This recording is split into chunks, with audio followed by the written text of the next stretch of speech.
Hello, beautiful soul, and welcome to Back to the Beginning Root Cause Conversations. I'm your host, Mona-Lize, a trauma informed holistic therapist specializing in healing trauma at its root cause and how that transforms human connection. In this podcast, you can expect deep conversations about trauma healing, navigating your spirituality in this complex 3D world, and real transformation stories from people who've done the work. This is where spiritual depth meets practical reality. So without further ado, let's dive in. Well, hello, beautiful human, and welcome to Back to the Beginning Root Cause Conversations. I'm Mona-Lize, and today we're diving into why you can't trust your own judgment. And it's not what you think. Here's a question I want you to sit with for a moment. How many times this week have you gone back and forth about whether someone was actually treating you poorly or if you were just being too sensitive?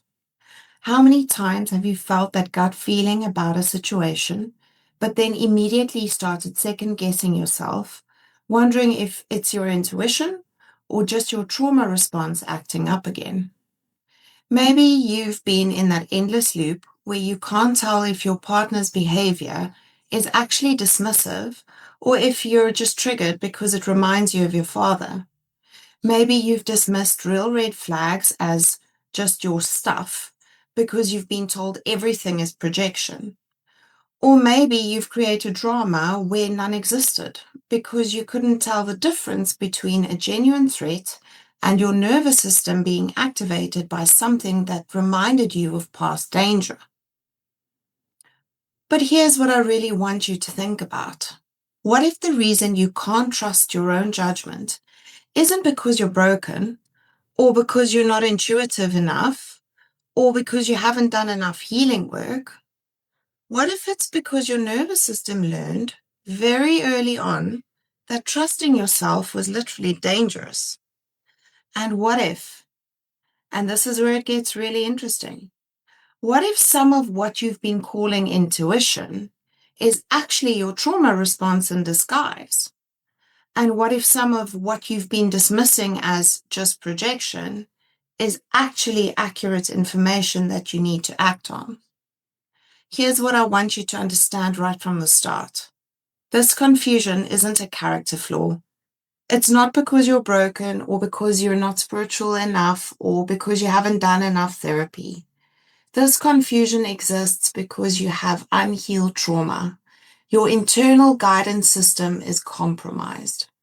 Your ability to distinguish between what's happening now and what happened then has become clouded. And the cost of this is enormous. You end up either dismissing real boundary violations as just your projection, which keeps you in harmful situations, or you're constantly creating conflict because you can't tell when your nervous system is responding to a memory versus responding to a present reality. Today, we're going to break down the difference between trauma responses masquerading as intuition and when your gut is actually right and you need to set boundaries.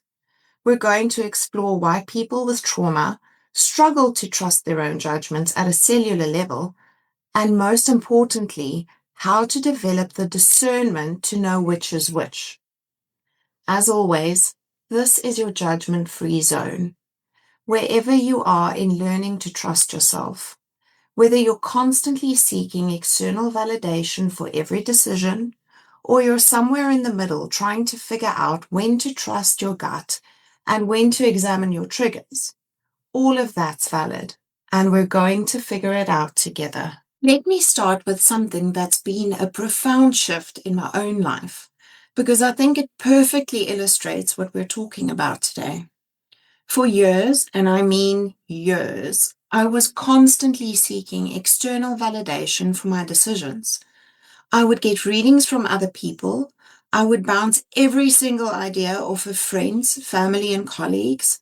I would ask for opinions about everything from what to wear to major life decisions. I genuinely believed that other people had access to some kind of wisdom or clarity that I just didn't have. I remember there was a period where I was getting regular readings from different practitioners, asking them about my relationships, my career, my life direction. And while some of these readings were incredibly insightful and really helpful, what I realize now is that I was using them as a substitute for my own inner knowing. I was essentially outsourcing my decision making because I didn't trust myself to know what was right for me. But here's what's really interesting when I look back on it now. I wasn't just seeking external validation for big decisions. I was seeking it for everything. I would ask friends what they thought about a text message I wanted to send. I would get multiple opinions about whether someone's behavior was concerning or if I was overreacting. I would even ask people what they thought I should eat for dinner. It sounds almost ridiculous when I say it out loud, but at the time it felt absolutely necessary. The idea of making a decision, any decision, based solely on my own inner knowing felt terrifying. What if I was wrong? What if I made the wrong choice and everything fell apart? What if my judgment was so fundamentally flawed that I couldn't trust it for even the smallest things? And here's what I understand now that I didn't understand then. This wasn't just about lacking confidence or being indecisive. This was my nervous system operating from a place of deep survival programming that said, your judgment is dangerous. Other people's opinions are safer than your own inner knowing. And here's what's been fascinating. Over the past couple of years, I've started experiencing something completely different. I've started experiencing that inner knowing, that sense of, yes, this is right, or no, this doesn't feel aligned, without needing to check with everyone else first. Just recently, I had to make a significant decision about my business direction. In the past, I would have spent weeks asking everyone what they thought, getting multiple perspectives, maybe even getting a reading or two. But this time I sat with it quietly, I tuned into my body, and I listened to that inner guidance system. I just knew. I knew what felt right for me in that moment. Now, this doesn't mean that I don't ever ask for input from others. Of course not. I still value the perspectives of people I trust, and I'm a firm believer in surrounding myself with people who know more than me. But the difference is that now, when it comes to making the actual final decision, it's based on that inner knowing. It's based on that sense of alignment or misalignment that I can feel in my body. And here's the really important part. I've learned that even when a decision doesn't work out exactly the way I wanted it to, if it was made from that place of authentic inner knowing, there's always a lesson. There's always something I needed to learn or experience. So the outcome being different than expected isn't a reason to stop trusting my intuition. It's actually confirmation that I'm on the right path for my growth. The shift didn't happen overnight. It happened through doing the deep work on the root causes of why I didn't trust myself in the first place. And that's what we're going to explore today. Because I think understanding why you can't trust your judgment is the first step to reclaiming that trust. So let's break down what's actually happening when you can't trust your own judgment, because this goes much deeper than just being indecisive or lacking confidence. For most people who struggle with self-trust, the root goes back to childhood experiences where it wasn't safe to make your own decisions. But I want to get really specific about what this looks like, because it's not always obvious.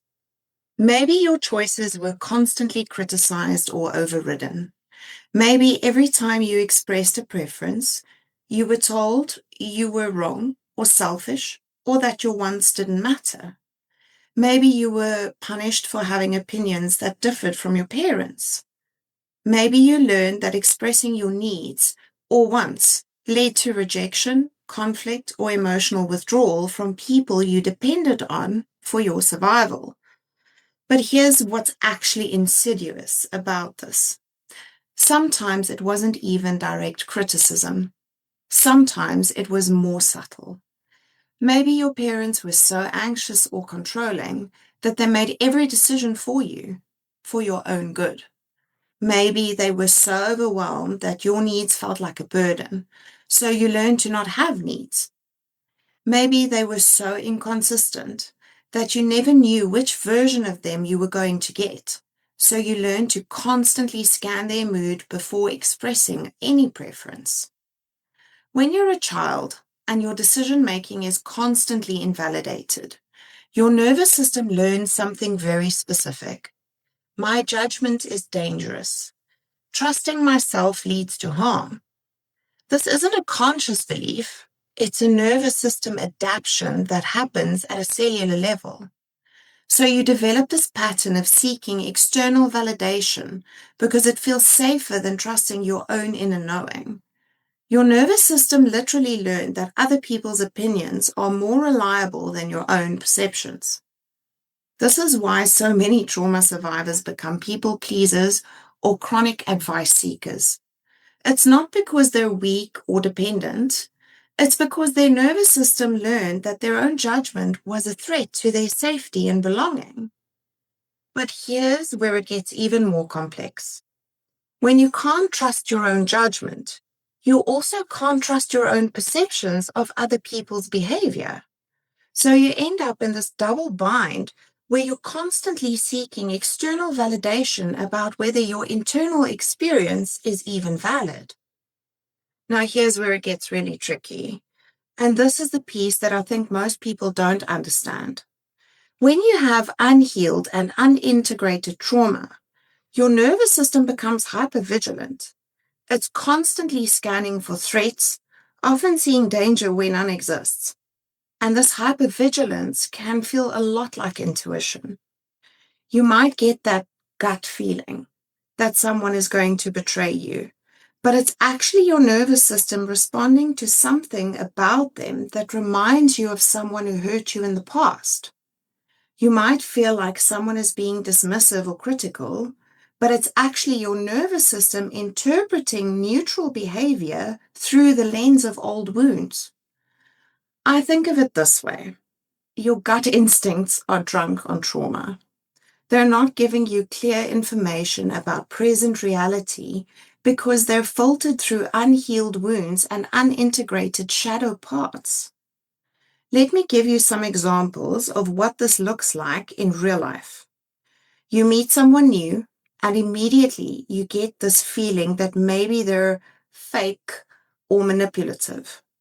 But when you examine it more closely, you realize they remind you of someone who hurt you in the past.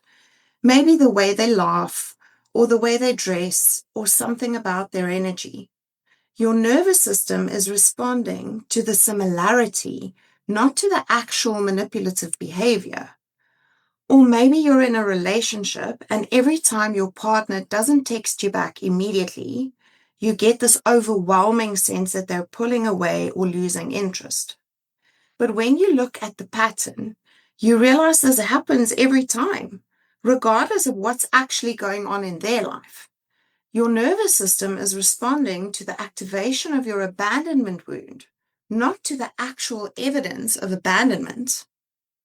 When you have disowned parts of yourself, qualities you've rejected or refused to acknowledge, you'll project those onto other people.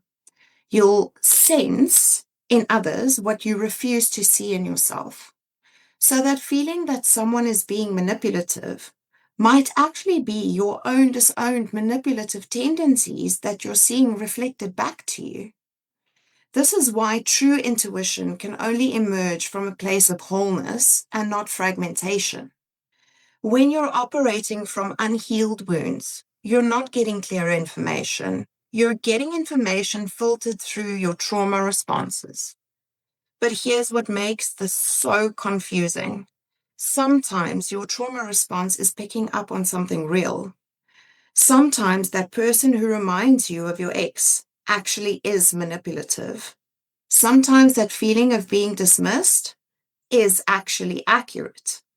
The challenge is learning to distinguish between when your nervous system is responding to a memory and when it's responding to present reality. Let me go deeper into the shadow projection piece, because I think this is where a lot of people get stuck or misunderstand.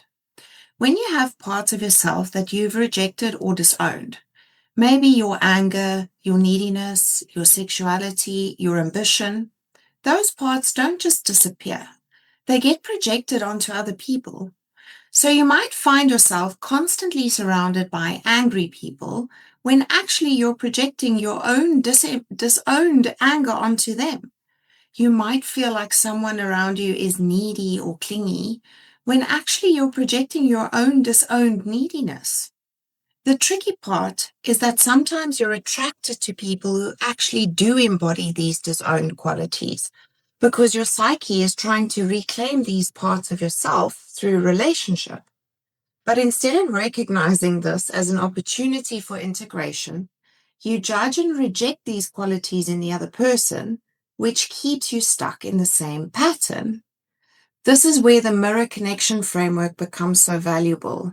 Every relationship is showing you something about yourself, either qualities you need to reclaim, or wounds you need to heal, or patterns you need to break. But you can only see this clearly when you're willing to own your own shadow.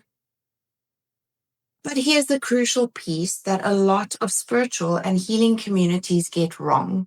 Sometimes your gut is right, and sometimes you do need to set boundaries and protect yourself. Sometimes people are treating you poorly. Sometimes someone is being manipulative or disrespectful or crossing your boundaries. And dismissing all of your perceptions as just projection can actually be dangerous. I've seen this happen so many times in healing communities. People are taught that everything is projection, that if you're triggered by someone's behavior, it's always about your own unhealed wounds. And while there's truth to that in many cases, it can also be used to gaslight people into staying in harmful situations. The skill is learning to distinguish between this person feels unsafe because they're actually behaving in harmful ways versus this person feels unsafe because they remind me of someone who hurt me in the past. If someone consistently disrespects your stated boundaries, that's not projection. That's information you need to act on. If someone gaslights you or manipulates you or treats you with contempt, your nervous system picking up on that isn't a trauma response. It's accurate threat detection. The difference is often in the specificity and the pattern. Trauma responses tend to be vague and generalized. Something feels off. I just don't trust them. They give me bad vibes.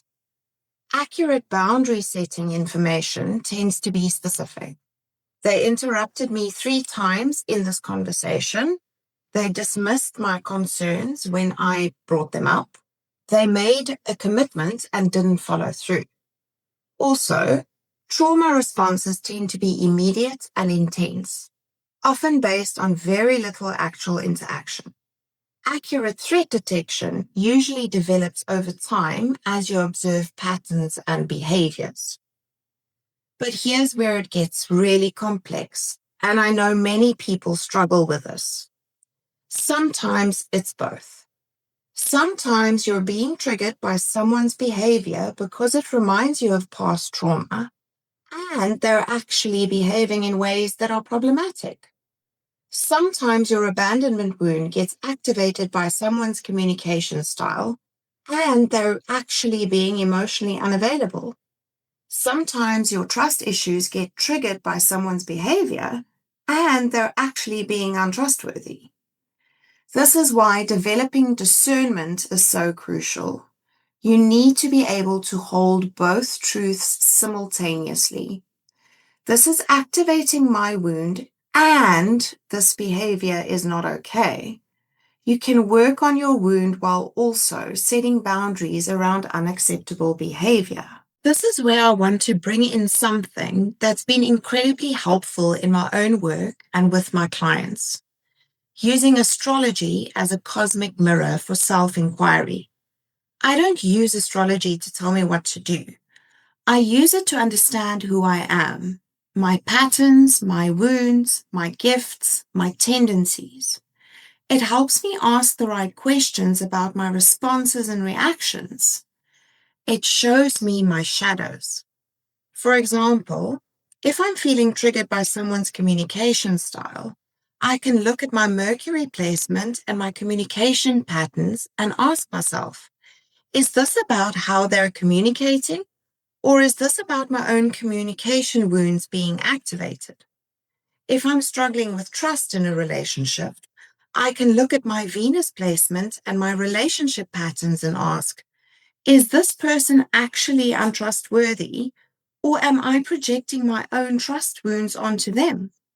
Are there any specific transits that might be pointing at something I need to investigate? If I'm feeling controlled or manipulated by someone, I can look at my Mars placement and my relationship with power and ask, is this person actually trying to control me, or am I projecting my own disowned power onto them? Astrology becomes a tool for self-inquiry, not external authority. It helps me distinguish between what's mine to work on internally and what's actually happening in the external situation that requires a response. But here's the key. Astrology doesn't give me the answers. It gives me better questions to ask. It helps me understand my own patterns and tendencies so I can make more conscious choices about how to respond. The real challenge in all of this is integration. How do you hold the complexity of sometimes it's my stuff, sometimes it's their stuff, and sometimes it's both? How do you develop the discernment to know the difference? This is where the work of integration becomes so important. When you've done the deep work to heal your root wounds and integrate your shadow, your perception becomes clearer. You're not seeing everything through the filter of unhealed trauma. You're not projecting your disowned qualities onto everyone around you. But integration doesn't mean you never get triggered. It means that when you do get triggered, you can recognize it, work with it, and still maintain your discernment about what's actually happening in the external situation. So how do you actually develop this discernment in real time? How do you learn to distinguish between trauma responses and authentic intuition, between projection and accurate boundary setting information? The first tool is what I call the pause practice, but I want to get really specific about how to use it. When you feel activated or triggered by someone's behavior, instead of immediately reacting or immediately dismissing it, pause and ask yourself a series of questions. 1. Is this about what's happening right now, or is this about what happened then? 2. What specifically is bothering me about this person's behavior? 3. Can I identify concrete actions or words that are concerning? Or is this more of a general feeling? 4. Does this person remind me of someone from my past? And 5. What wound or pattern of mine might be getting activated right now? This simple questioning process can help you start to distinguish between present moment information and past wound activation. If you can identify specific behaviors or actions that are concerning, that's usually present moment information. If it's a vague feeling of unease or familiarity, that's usually past wound activation. The second tool is learning to distinguish between trauma responses and authentic intuition in your body, but this requires some practice and self-awareness. Trauma responses tend to feel frantic, urgent, panicky. There's often a quality of I need to get this done right now, or I need to get out of here immediately. Your heart might race, your breathing might become shallow, you might feel that familiar knot in your stomach or tension in your shoulders. Authentic intuition, on the other hand, tends to feel calm and knowing, even when the information is concerning. There's usually a sense of clarity and groundedness that comes with it. It's more like, this doesn't feel right, and I need to pay attention to that, rather than I'm in danger and I need to escape. But here's what's tricky. Sometimes authentic intuition about genuine danger can feel urgent too. The difference is that trauma responses tend to be disproportionate to the actual situation, while authentic intuition tends to be proportionate. The third tool is pattern recognition. And this is where you need to get really honest with yourself. If you're seeing the same red flags in every person you meet, that's usually projection. If you're constantly feeling like people are judging you, abandoning you, or trying to control you, that's usually your unhealed wounds creating that perception. But if you can identify specific patterns of behavior that are genuinely problematic, like someone consistently breaking commitments, or regularly dismissing your feelings, or violating boundaries you've clearly stated, that's usually accurate information that requires a response. The key is to look at patterns over time, not just isolated incidents. One instance of someone being late or forgetting to call you back probably isn't a pattern. But if it happens repeatedly, despite conversations about it, that's information. I recommend what I call the 24-hour rule for making big decisions or reactions. When you're feeling activated or triggered, sleep on it, if possible. Trauma responses tend to shift and change. What felt urgent and critical yesterday might feel completely different today. But authentic intuition tends to stay consistent. That sense of knowing, that feeling of alignment or misalignment, usually remains stable over time. This doesn't mean you should ignore immediate safety concerns. If you're in actual danger, trust that and act on it. But for most relationship dynamics and interpersonal situations, giving yourself some time to process can help you distinguish between trauma response and authentic guidance. Finally, practice holding the complexity of both and. You can work on your abandonment wound and set boundaries with someone who's being emotionally unavailable. You can examine your trust issues and protect yourself from someone who's being untrustworthy. You can own your projection and address problematic behavior. This isn't about choosing sides. It's about holding the full complexity of human relationships and your own healing journey. Rebuilding self-trust after trauma is a gradual process, and it requires patience with yourself. Start with small, low-stakes decisions and practice honoring your choices. Notice when your inner knowing was right, even if the outcome wasn't what you expected. Practice distinguishing between I need to protect myself and I need to examine this trigger. Use tools like astrology, therapy, or other forms of self-inquiry to understand your patterns, but don't use them as external authorities to make your decisions for you. Remember, the goal isn't to never be wrong. The goal is to develop a relationship with your own inner wisdom that allows you to navigate life from a place of authenticity rather than fear. Let me leave you with 3 key takeaways that can transform how you approach decision-making and self-trust.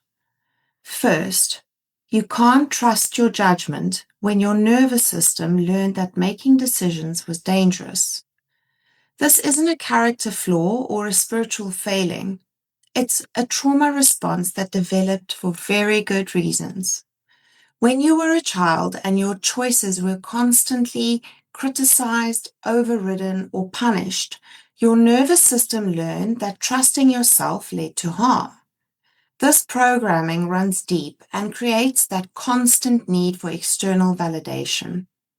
Rebuilding self-trust happens through practice with small decisions, honoring your inner knowing even when outcomes aren't perfect, and most importantly, doing the deep work to heal those original wounds that taught you your judgment was unsafe. Remember, this struggle with self-trust isn't a personal failing. It's an intelligent adaptation that your nervous system created to keep you safe. Second, your relationships are mirrors, showing you either what you need to heal or what you need to integrate.